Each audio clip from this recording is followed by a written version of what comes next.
नमस्ते friends. Income tax related और एक वीडियो में आप सभी का स्वागत है।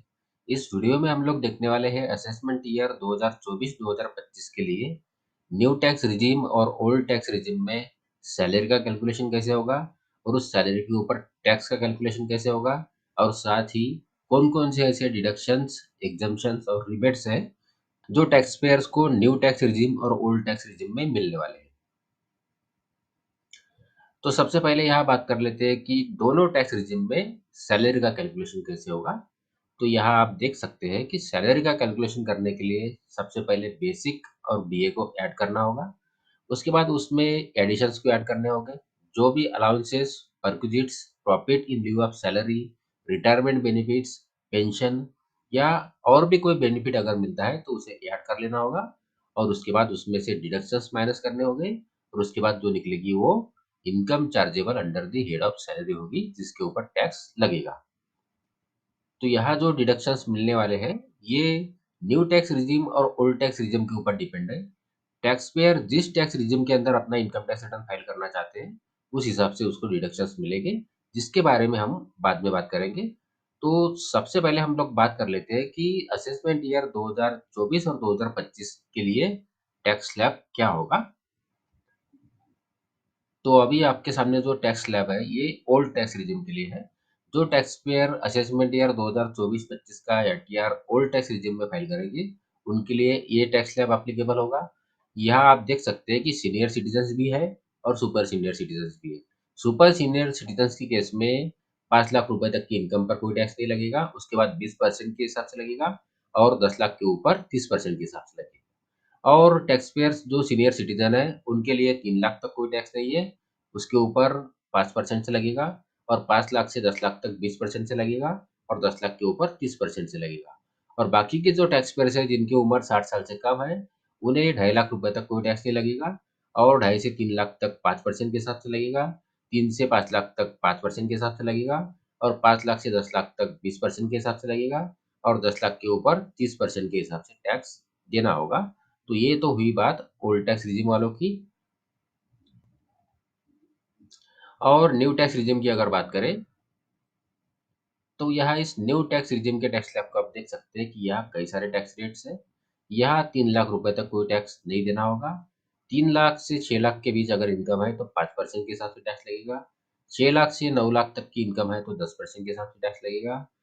9 लाख से 12 लाख के बीच में 15% के हिसाब से टैक्स लगेगा। 12 लाख से 15 लाख तक 20% के हिसाब से टैक्स लगेगा। और 15 लाख के ऊपर 30% के हिसाब से टैक्स लगेगा। तो जो tax payers new tax regime को ऑप्ट करेंगे उनके लिए ये टैक्स स्लैब एप्लीकेबल होगा। तो अब बात कर लेते हैं डिडक्शंस और एग्जम्पशंस की। तो सबसे पहले यहाँ बात कर लेते हैं रिबेट अंडर सेक्शन 87A की। 87A का रिबेट किसे मिलेगा? तो ये जो रिबेट है ये दोनों टैक्स रिजिम के अंतर्गत मिलेगा।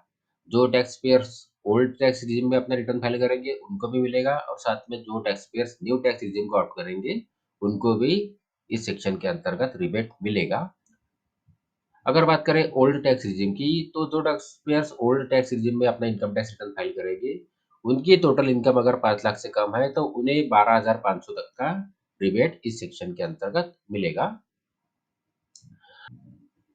और जो tax payers new tax regime के अंतर्गत अपना आईटीआर फाइल करने वाले हैं उनकी टोटल इनकम अगर 7 लाख रुपए से कम है तो उन्हें 25,000 रुपए तक का टैक्स रिबेट मिलेगा। और न्यू टैक्स रिजिम के अंदर अपना आईटीआर फाइल करने वाले टैक्स पेयर्स की इनकम अगर मार्जिनली 7 लाख रुपए से अधिक होती है तो उन्हें यहाँ मार्जिनल रिलीफ भी मिलेगा। तो अब अगर बात करें सैलरी से मिलने वाले स्टैंडर्ड डिडक्शन की, तो ये डिडक्शन ओल्ड टैक्स रिजिम और न्यू टैक्स रिजिम दोनों के अंतर्गत मिलेगा। दोनों ही केस में टैक्स पेयर्स को 50,000 रुपए तक का सैलरी से डिडक्शन मिलेगा। तो अब यहाँ बात कर लेते हैं कि न्यू टैक्स रिजिम और ओल्ड टैक्स रिजिम में कौन कौन से ऐसे डिडक्शंस है, एग्जम्पशंस है, रिबेट्स है जो टैक्स पेयर्स को मिलेगी।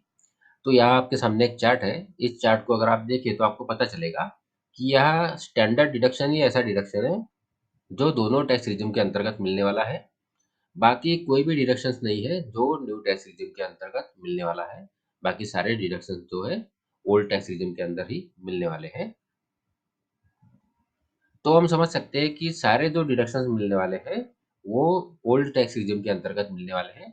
और जहाँ तक बात है न्यू टैक्स रिजिम की, तो न्यू टैक्स रिजिम के अंतर्गत एक तो सैलरी से स्टैंडर्ड डिडक्शन मिलेगा, दूसरा 87 ए के अंतर्गत टैक्स रिबेट मिलेगी अगर टोटल इनकम 7 लाख से कम है, और हाउसिंग लोन के इंटरेस्ट का डिडक्शन तभी मिलेगा जब हाउस प्रॉपर्टी रेंटेड है। जिस प्रॉपर्टी को आपने रेंट पे दिया है, उसके लिए अगर हाउसिंग लोन इंटरेस्ट लिया है, तो उसका डिडक्शन न्यू टैक्स रिजिम के अंतर्गत मिलेगा।